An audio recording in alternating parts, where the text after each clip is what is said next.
మేడ్చల్ జిల్లా ఉప్పల్ నియోజకవర్గం ఈసీఐఎల్లోని టీఎస్ఐఏసీ కాలనీ గ్రౌండ్లో బీఆర్ఎస్ పార్టీ సీనియర్ నాయకులు సింగిరెడ్డి సోమశేఖర్ రెడ్డి ఆహ్వానం మేరకు యువసేన గణనాథుని నిమజ్జన కార్యక్రమంలో పాల్గొన్నారు మాజీ మంత్రి సిద్దిపేట ఎమ్మెల్యే హరీష్ రావు. ఈ కార్యక్రమంలో వారితో పాటు Uppal MLA Bandari Lakshma Reddy, Amberpet MLA Kaleru Venkatesh, Malkajgiri parliament BRS party incharge Ragidi Lakshma Reddy, Uppal నియోజకవర్గ పరిధిలోని కార్పొరేటర్లు, మాజీ కార్పొరేటర్లు, బీఆర్ఎస్ పార్టీ నాయకులు, కార్యకర్తలు పాల్గొన్నారు.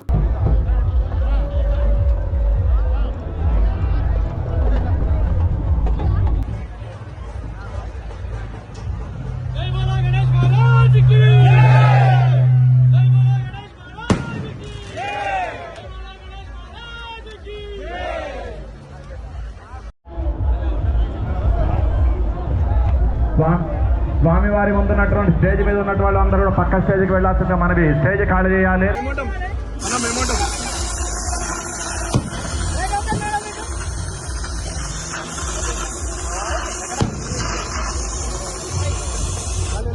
మరిన్ని అప్డేట్స్ కోసం మా ఛానల్ని సబ్స్క్రైబ్ చేయండి.